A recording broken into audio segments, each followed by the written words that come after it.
Welcome to Discover Indie Film. I'm your host, Jeff Howard, and I'm about to pull in my guest. I've got Ari Groobman with me. Hey, Ari. Hello. All right, so we just talked for a good while. Yeah, a good while. On and off the mic. Yeah. Very, very fun conversation. So if you want to hear all about Ari and his film, Essentially Amy, and his personal history, listen to the podcast before this one.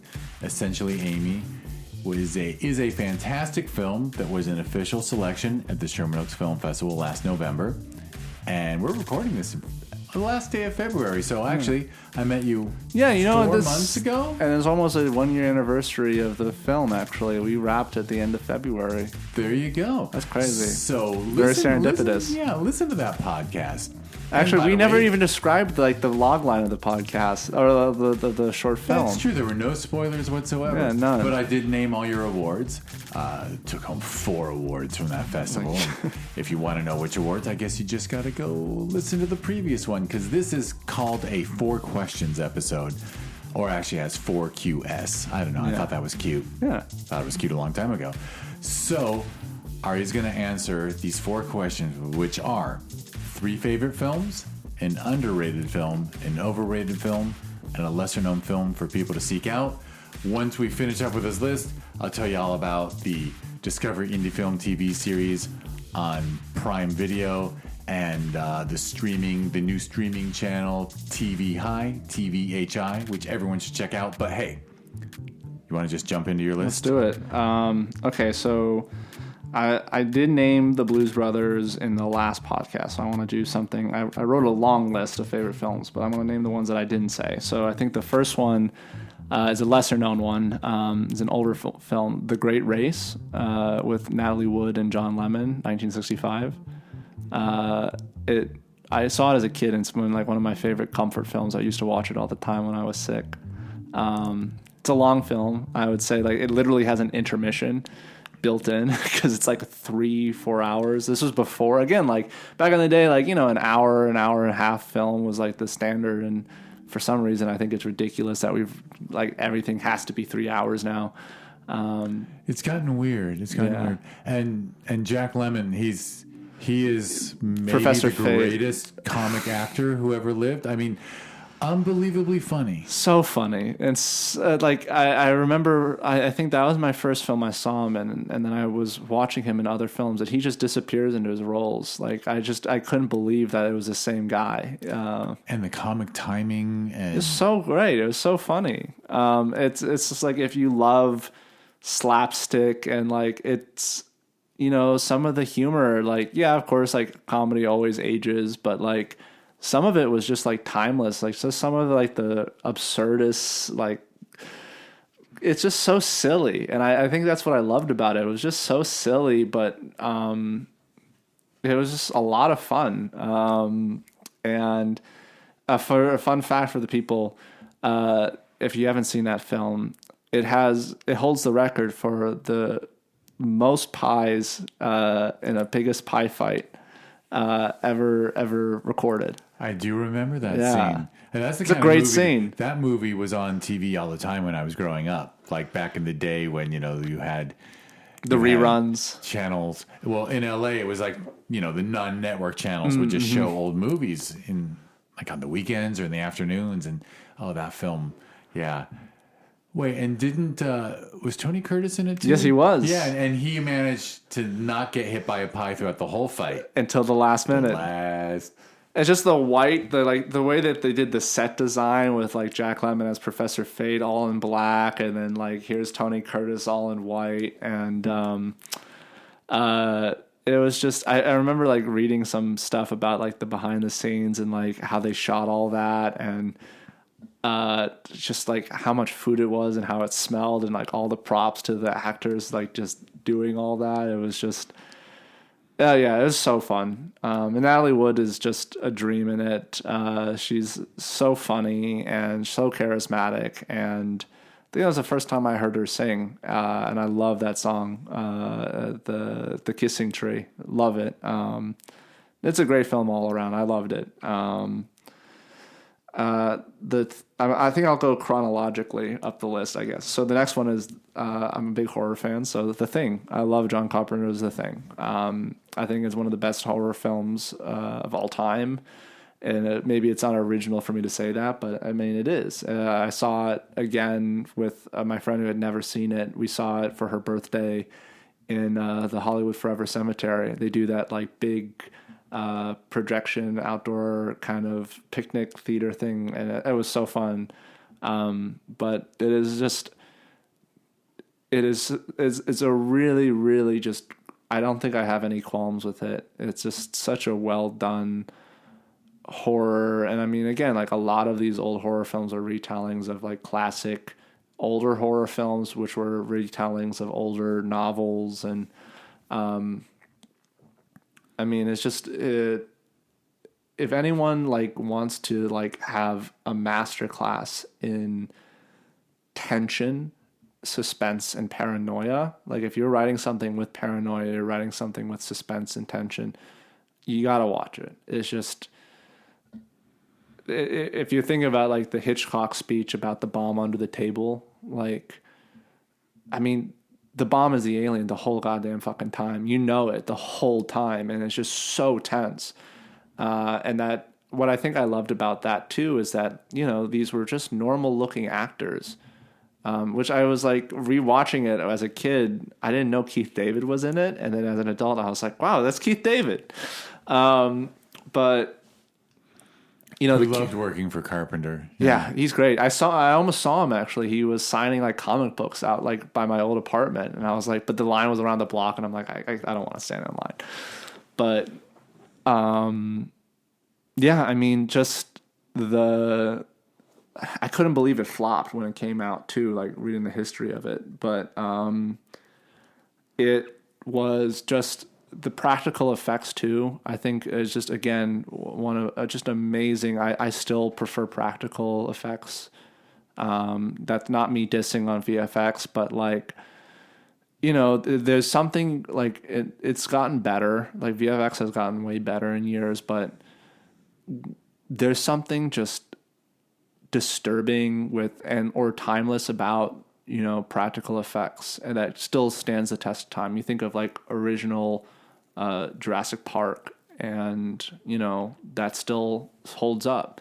Or a lesser known one that people think about is like Harry Potter 2. The Basilisk was a combo of practical and VFX, and it still holds up. And I think that's a great thing when people can combine the two, because there's so much intricacies. Like anybody who's ever like drawn, like really drawn or painted with like light, if you've ever tried to, I encourage anyone who like thinks like VFX is like superior in every way.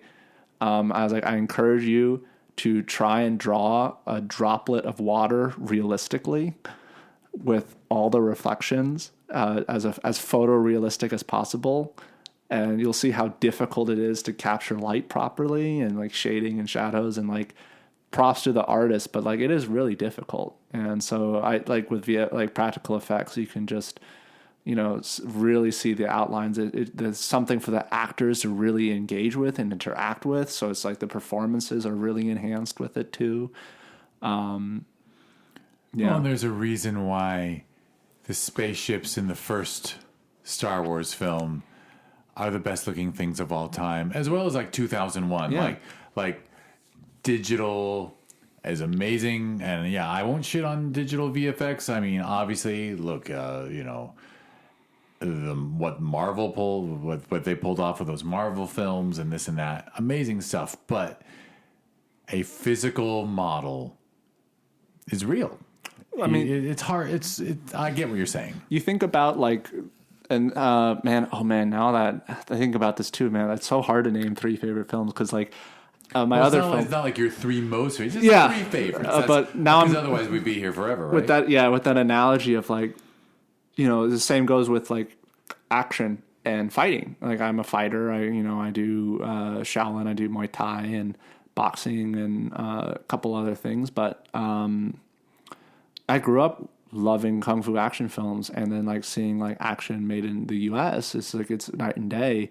But like you look at the actors who like in Kung Fu Hustle too, it's like the people they know how to fight, but they also know how to hold their punches because they know how to fight. So the shots feel real. The shots are real clean. The shots, like it's real action and it's exciting, you know. Whereas like the actors who don't know how to fight or only trained like a month beforehand, like props to them, but like, you know, it's more like a dance, you know, it doesn't really feel, it doesn't have the same effect. And that's just kind of like if you take a real fighter and put them in, you know, like Bruce Lee was trained in real fighting. Jackie Chan actually started in the Sichuan opera, and they all have very distinct styles. That's why I always hate like, oh, who's the better martial artist movie? Because they're all very different. And Jackie Chan was much more like Sichuan opera style. Jet Li was a wushu performer, and then he was a wushu prodigy, and then so that's why he actually brought weapons into the mainstream, because he was so good at weapons and wushu, which is there's a lot of weapons in that art form, and so that's why he was like known to like do all like the three part staff, which is a really difficult weapon to learn.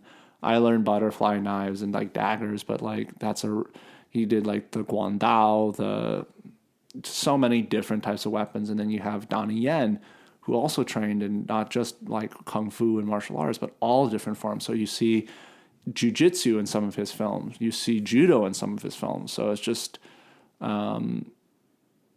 but these guys know how to fight, and these guys know like what they're doing. And you see Michelle Yeoh too. Michelle was like, I can't believe Michelle Yeoh is fantastic. And if you've ever seen like the Crouching Tiger, Hidden Dragon scene, I don't know if you knew this. She didn't know how to fight before that. And she learned all that, but like worked really fucking hard. And that scene is one of the best, I think, in like for hand-to-hand weapon combat in film. And everything's so cleanly shot because they know what they're doing. It's one of the best films ever. It's gorgeous. Okay, third film. This is the newer one, and The Nice Guys, Shane Black. I am not a huge Ryan Gosling fan. But man, I think Ryan should do more comedic films. His comedic timing is so good. And it was. I haven't seen it, so I'm gonna have to. I think it's on Netflix still. Or maybe Hulu. I'll tell you my Shane Black story when we finish recording. Oh, please, yeah. I'll just tell you, he dated my ex-wife before she and I got together. So I was at his house many times because they stayed friends. Really nice guy, it turns out. But anyway, I mean, the movie was really funny. It was a noir comedy taking place in the 70s. It was with Ryan Gosling and Russell Crowe, and I just thought it was like, if you want wit, and that was the thing with like a lot of comedies, like American comedies, that I have a hard time with, is like it's not super witty. It's like very like, tell a joke, here's the punchline, here's the setup. There's so much banter in The Nice Guys, and there's like, you have to rewatch it a couple times because then you'll pick up like jokes or setups, and there's physical comedy, there's visual comedy, there's a lot of it, and it's exciting. It has and it has heart too. I just think it's a really fun, all around, just a fun movie if you want to like combine a lot of different flavors of like, again, comedy, action, detective, like suspense. There are some horrific scenes. They play the black comedy really well. Shane's always been great at that. Yeah. No, that's definitely, I think it's a really fun film that also, I guess, could go on the underrated version. Like, as I tell people, some people don't know it, they've never seen it. But well, you just set yourself up. But I'm glad you mentioned it, and now you've set yourself up for your underrated film. My underrated film. I would say The Faculty. I don't know if you've seen that one. I love that. Wayne Wang directed it? Yeah, the writer. He's at Scream. Same writer who did Scream. Right. But it's not the same director, but the same writer of Scream. He's the director, I think, who did Slam Dance. I love that director. But anyway. But the same writer who did the original Scream, Yeah, did Kevin, Faculty. right? Kevin. I'm so bad with Williamson, names. Maybe. I think so. You can hold a gun to my head and I wouldn't be able to name. Like, I could tell you all the things I love I'm about not their good at names movies. anymore, but I think I pulled the right name out of my ass. I think so. Like, again, I can tell you all of my things that I love about their film in detail, but if you told me to say their name, I'm just at a loss. But The Faculty, I think, is just a very underrated film. It's basically Breakfast Club meets The Thing. And again, like, I love The Thing, and I love Breakfast Club, but it is just a really fun, like, if you want, like, kind of that coming of age buddy kind of, again, it's just it has that energy of those early John Hughes high school kind of misfits, I guess the lovable misfits trope, and there's like this group of lovable misfits, and I just thought it was really funny, and the horror and the practical effects were really solid, and I thought there was a scene that they did in the new movie Megan that I think maybe they saw The Faculty, but there was a scene that The Faculty did all the way back in the 90s where like Josh, forgot the actor's name, but he breaks off like the paper cutter and uses it as a sword, and just like, also the craziest thing was it was stacked with the cast. Stacked. John Stewart. John Stewart. Yeah, John Stewart, the Eye, right? Yep. Salma Hayek was in it. By the way, I totally biffed the director. It's Robert Rodriguez. Oh, okay, yeah, there you go. I just looked it up because I knew I was wrong. I was, again, like, I'm so bad with the names, but which explains Salma. But. Yeah, Salma's in there, and then the guy who was the the Terminator. Oh yeah, I can't remember his name. Yeah, but and he was great. He had a blast. Excellent. He had a blast. You could see him having so much fun in this too. And Usher is in it. It is just, and Elijah Wood when he's so young. I was like, it was just, yeah. It's such a fun ride, and yeah, it's a great. I think it's a really underrated comedy horror. For sure. Excellent. All right, well, now the fun question. Oh, man. Overrated? Yeah, I ragged on the French Dispatch earlier. There's a lot of ones, and I was like, what are the ones that will not get me so much backlash later?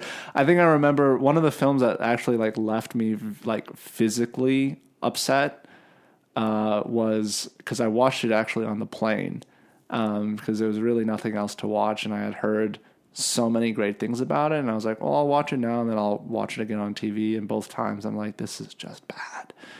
Licorice Pizza.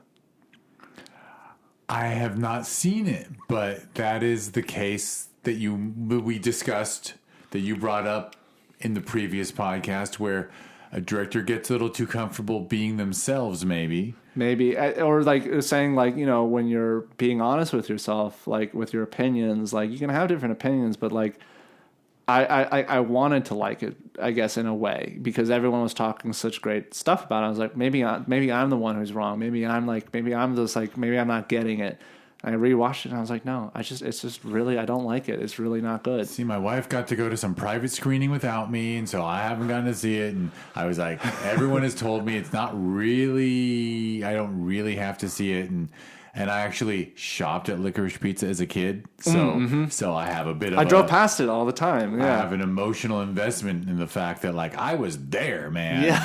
So I don't know if I can handle. And then I hear the record store's not that intrinsic to the story anyway. So, at all. So why do you call it Licorice Pizza? Besides the fact that he and I are the same age and we're nostalgic for what the Valley was like when we were kids. And that was literally all it was. It was just like almost like a nostalgic love letter that has no cohesiveness. I wrote a list because I wanted to, like, if I'm going to rag on something, I want to come prepared. So yeah, there was a complete lack of story. It was like almost like different breakups of like parts of this like kid and this girl's life, but there was like no arc. There was nothing. It was just like, and again, like I don't have a problem with sometimes there's like a slice of life type of like you're just immersed in this, and I think that's why some people are like, oh, you just got to be immersed into it. But I'm like, I didn't like the characters. I guess that was the other thing. I was like, I didn't like them. They weren't good people. They weren't like, I guess I could understand them and their problems, but some of them I was like, you kind of deserve the problems that you're getting. Like, you're just not good people. I didn't like them. I heard a criticism of it by a friend of mine who's a university professor, and she said it's one of the perfect examples of the female supporting character is more interesting and likable than the male lead. Yeah, it was. And absolutely. it's like, why didn't you just edit it so that she's the lead character? Because she's the most interesting person. She is. And I mean, even then also, none of the characters were interesting, I'll argue. It's just, I really did not like them. That was one of it. There was some racism that wasn't called out. One of the characters had a Japanese wife, and they kept using this bit with like him trying to do like a Japanese accent. And it felt like a thing of lampshading where they were like, oh, we're showing him how racist he is. But I'm like, they never made any commentary about it. Like, no one called him out on his racism. And they didn't give the Japanese wife any character. She was just the Japanese wife. So I'm like, okay, maybe you're showing him to be racist, but like, you're still participating in it. It's the idea of like, you know, it's the same thing. Like, there is a really cool channel on YouTube called Pop Culture Detective. He did a whole thing on like the Big Bang Theory. I hate the Big Bang Theory. And he did a whole bit on it. And I was like, wow, I feel so validated. But they talked about adorable misogyny, where a lot of the Big Bang Theory is lampshading, where they'll say like, oh, this character will do something creepy. And like the character who's supposed to be like the relatable guy's like, wow, man, that's real creepy. And he goes, oh, sorry. And like, but they still do it. They still use the joke. And I'm like, so you don't want to come up with a different joke, but you're just going to be like, hey guys, like wink, wink, nudge, nudge, like elbow. I get it. We're like, see, we're like, we know it, but like, so that's just kind of the same thing I felt like with the accent. I'm like, you know, you're still using it as a comedic punchline. You're using the Japanese wife and the accent as a comedic punchline without really addressing it as an actual issue. Which is why I didn't like that part. Pacing was abysmal. I remember I was watching it and I was like, oh, we're probably done. 30 minutes in. I'm like, how long is this? This is so long. I was like, nothing is happening. Nothing is going on. Like, it's just, it just felt like, again, like, because there was no story or anything. I was just like, what is going on? There was nothing going on. It was the equivalent of watching someone eat dinner. And then I guess one of the other things I felt really uncomfortable with was the age gap between the two main characters. She was like in her 20s, like early 20s, and he was a 15-year-old. Like, I'm spacing on it. It's been a while since I've seen it, but like it was still uncomfortable. And yeah, you know, as they got older, but like, it's just the fact that he started in high school and she was technically in college or graduating college, and he was like not even like a senior in high school, like that doesn't make it okay. But like, he was a fucking child, and it's just creepy. You know, it's the same thing I've seen like with some movies or shows like Euphoria. Like, there are really good things about Euphoria, but there's just such a weird over sexualization of like, okay, maybe the actors are of age, but like the characters are fucking children. And I'm like, it made me uncomfortable. It was just really like, why do that? And there was no discussion about it either. Like, okay, like, you know, there's some things as like, you know, maybe there were some of these relationships and we want to explore like, okay, what is that age gap? Why is it like, you know, what's going on? But it just there was such rose-colored glasses over the concept. There weren't repercussions about it. No, and like they never talked about how it can be really dangerous. Like, maybe like there are, you hear all the stories of these like really abusive grooming relationships that occur, and like it's just really uncomfortable. And I just felt like they weren't really discussing any of that part of it, and they were just kind of seeing it in a romantic sense. Yeah, so. And they couched it 40 years ago so they can pretend it's okay. Yeah, I get you. Yeah. Well, maybe I just won't watch it. Again, and crazy, right? Same director who made There Will Be Blood. Yeah. Which I think is a perfect film. And I have almost no interest in seeing this licorice pizza thing. I think some people like, I don't want to hold any director up to like a pedestal. I love Ari Aster. I loved Hereditary. I hated the last 5 minutes of it, but Hereditary was great. And then I wasn't a big fan of Midsommar. I think it was good, but I wasn't a big fan of it. It's just, I get the concept of doing horror in the daytime, and I think that was fine. I just didn't like the story. Thank you for saying that about Hereditary. I've always not been able to get over those last couple minutes. Yeah. It's just, I was like, what the fuck is happening? It just didn't check out for me. Yeah. And everyone says it's one of this amazing film, and I'm like, interesting. Yeah, the first part of like everything above is just a really disturbing family drama.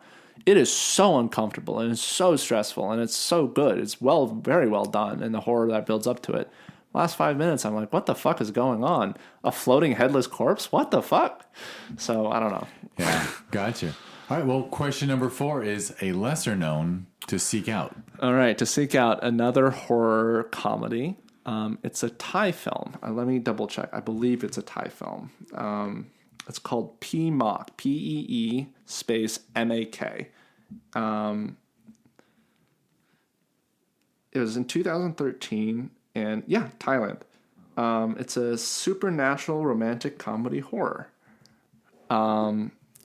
I found it, I got lucky because a friend of mine recommended it, and I saw it on Netflix before they took it off, and I haven't been able to get it again since. It's not on any other streaming service, and I can't rent it. I can't find it on Amazon or Amazon Prime.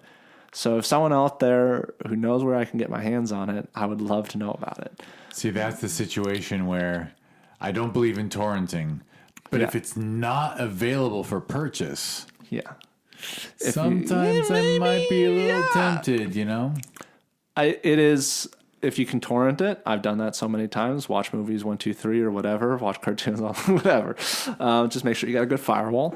But it is a romantic comedy horror, and it's really funny.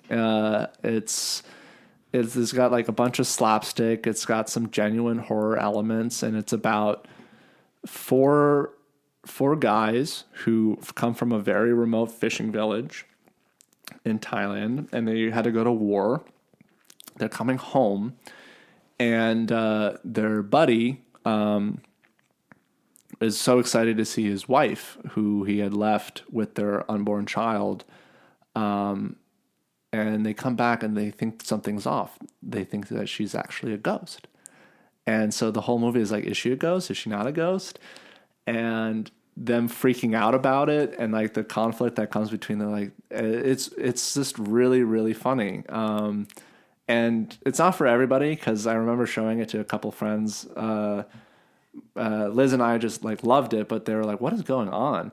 And so like with that in mind, sure, but it's very slapstick, which I love. I love good slapstick. And it's just, it's like a good blend of a lot of different aspects of film. It's again, like it's so hard to be like, oh, my movie's a drama, my movie's a comedy, my movie's a, horror, because all the good ones are a blend of all of them, Absolutely. Very few do I ever see one thing I'm like, that is just a drama through and through, and I'm like, that's really, really good. I think like the most recent one that can come into my head is like The Portrait of a Lady on Fire. Like that's a drama through and through. There's no comedy in that, or if there is, very, very little, like maybe, but it's like a drama through and through. There's no horror elements, there's no action, and it's great.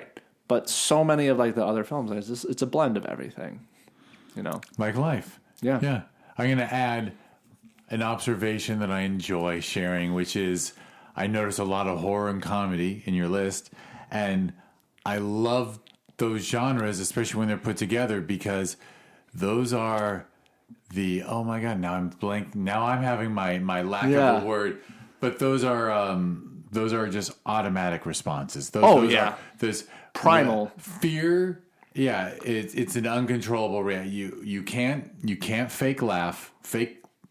A laugh has to come from somewhere that we don't understand. Yeah. And Genuine. same with a jump or a fear or Yeah. a scream. It's like, so yeah, the involuntary responses, those, cause it's funny. I guess tears, like if something's so, actually I tend to like the happiness thing makes me cry a little Same here. bit, but yeah, so I guess that's an involuntary response too. But the laugh and the scream are like, man, if a film gives you both of those, it's cathartic. It is so cathartic. And you think about, again, like when you look at horror too, horror is, I think, why I love horror so much is it's so diverse. There's so many different subgenres of horror.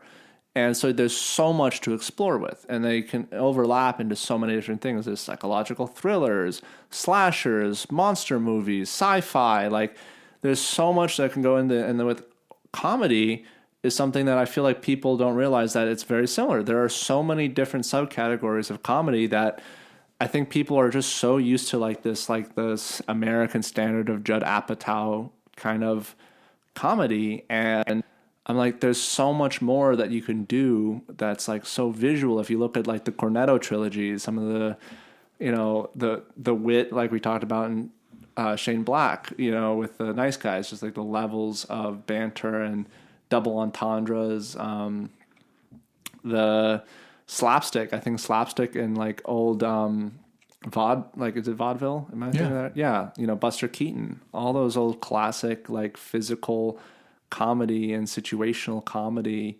there's so much you can do with it. And I just think like there's not enough utilization that I think that people are kind of bringing that back, but there's just so much that can still be done that is outside of the standard, like, oh, haha, like, this is some awkward guy and like, let's talk about how awkward he is. For sure. And obviously I am of the mind that comedy is actually one of the hardest things in the world to do. Oh yeah. Because, drama is great. Yeah. And it can get real dramatic and it can, but like it's easy. It's easy. It's a little easier because if you get people to care about a character and then you kill them, they'll be sad. Yeah. But making people laugh, that's a fucking high bar to set for yourself. That's all I got to say. Same thing with scares. I hate jump scares, man. That's a big thing. And that's the cheap thing you see in a lot of horrors.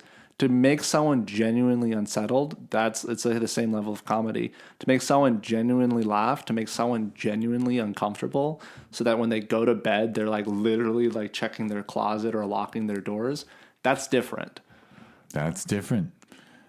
All right, well let's wrap it up. Wrap. We're good. We got your list, excellent list, and you've guided me away from some films I might have considered.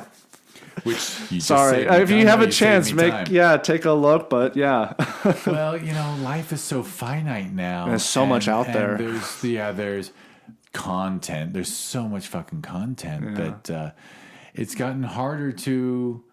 You used to be able to pretty much see most of the films that are in contention or now TV shows too. Like everything. There's so many like award-winning shows on every streaming service. I'm like, how many are there now? I can't keep track. Right. So. I mean, you mentioned Atlanta. I'll just add that Atlanta is one of the best things I've ever seen, and some of the best horror I've ever seen. Yeah, and comedy. It's just brilliant ass shit. That one scene, season 2 with Teddy Perkins. Teddy Perkins. Man, that's great. Yeah, a great episode. Oh my god, I will watch anything with Lakeith Stanfield. Anything. He's great. Did you see Sorry to Bother You? Yes. It's wild. Amazing movie. Yeah. I was like difficult at times. Yeah. But there are things in that film that I think are just so admirable and I love so much. If you kind of let the self go, and I think that was like the second time I watched it, like going in to be like, this is an absurdist film. Like, don't go into this film. That third act is so absurdist. And I was like, don't go into this film thinking of it's like, it's like a different type. You kind of, again, everybody goes into a film with maybe like a certain mentality based on all the other films you've seen.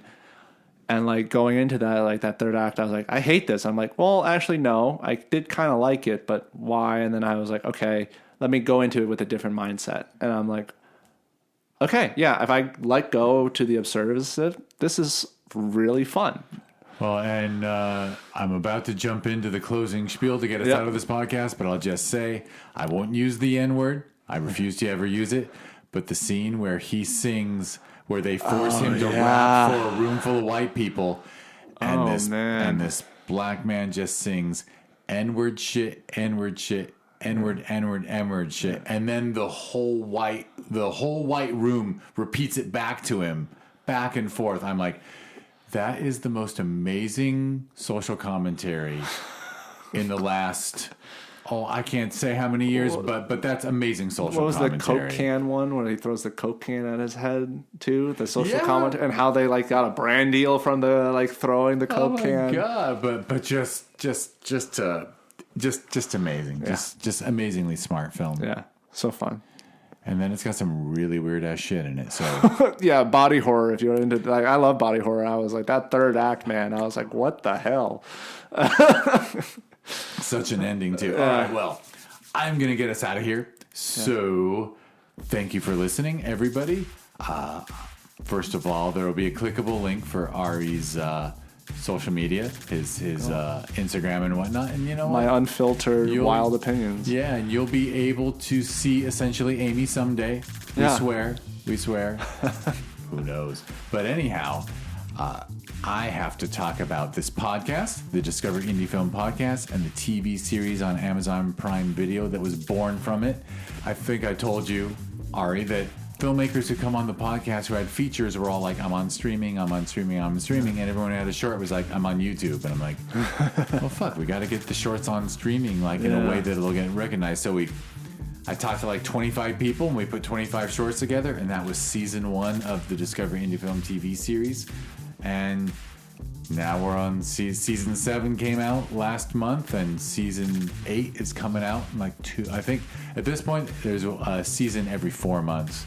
Nice. I really don't want to kick it up to 4 per year. I can't do more than 3 seasons per year. I feel like if you're curating it personally, that's just like you want to put that. Know. That's the beautiful thing about season 8, the dance season, is the woman who was the programmer of the dance of the Exeter Dance International Film Festival. She curated it, so all I got to do is like the busy work. So I'm like, yay! Someone else took the reins. But anyhow, so if you want to learn about the podcast or the TV series, just go to discoverindiefilm.com. On social media, it's always at DIFwins. Ari's film, essentially Amy, won 4 awards at the Sherman Oaks Film Festival last November. We hold that sucker every November. Go check it out. And it's a great festival, ranked in the top 100, best reviewed worldwide out of 12. Great films. Also, I found great barbecue nearby. Loved it. Oh, Boneyard. Yeah. Yeah, throw a little love to the Boneyard. That's where we had the closing. Yeah. It was really good. Sure. I really enjoyed it. I mean, again, I'm from a Colorado boy. We don't have barbecue, but for what it's worth, it's good barbecue. I loved it. Boneyard Bistro of Sherman Oaks. I highly recommend. And that's where we always have the closing mixer. So what was I saying? So if you want to learn about that festival, just go to ShermanOaksFF.com, or it's at ShermanOaksFF on social media. And its sister festival, really the only difference between them for now is the name. But actually, well, I don't have to give any spoilers away, but there might be bigger differences someday. But every June we hold something called Film Invasion Los Angeles. Same juries, same team, same everything, just different name, different time of year. So you can learn about that festival if you go to filminvasionla.com, and it's at filminvasionla on social media. And I'll just finish up with, I started a little sucker called TVHi. I'm excited for it. Right? It's a smart TV app and or streaming service, whatever. You can just have it on your smart TV. The TVHi app can be right next to Netflix. In between Netflix and Disney Plus, you can have TVHi. The website is Watch TVHi. On social media, it's always at Watch TVHi, TVHi. And yes, all independent, mostly independent stuff, and all curated to be wonderful to watch. If you can use drugs in a way that don't harm your life, be responsible. Don't let drugs fuck you up. But I'm just very lucky. I actually just have a body chemistry that I don't get addicted to much. Yeah. So You can enjoy it. Besides sex? Not good. So anyway, why did I say that while it's being recorded? But anyway, go to watchtvhi.com, and for $4.20 a month, for $4.20 a month, there you go. You get what you want. Of course, you can do an annual for $42. 42.00. It's not quite as fun, but I have this secret desire that people will look at their credit card statement at some point and go, "Oh yeah, $4.20 a month. That's fucking hilarious." What can I say? All right, we're in the era of legalized weed. Yeah. What can I say? Ari, thank you for being here. Thank you for having me. And I'll thank everyone for... you know what I didn't say on either podcast is like and subscribe. Like and subscribe. Yeah, there you go. Like and subscribe and write a review. Nothing thrown at Ari. Do it like those old YouTubers, like smash that like button. I believe you are. I think I could look it up, but I think you're going to be guest number 190 or so on this podcast. Crazy. And I believe there's fewer than 20 reviews. What? Yeah, people don't even review it. Isn't it funny? But anyway, thank you, Ari. Thank you for having me. And thank you, everyone, for listening.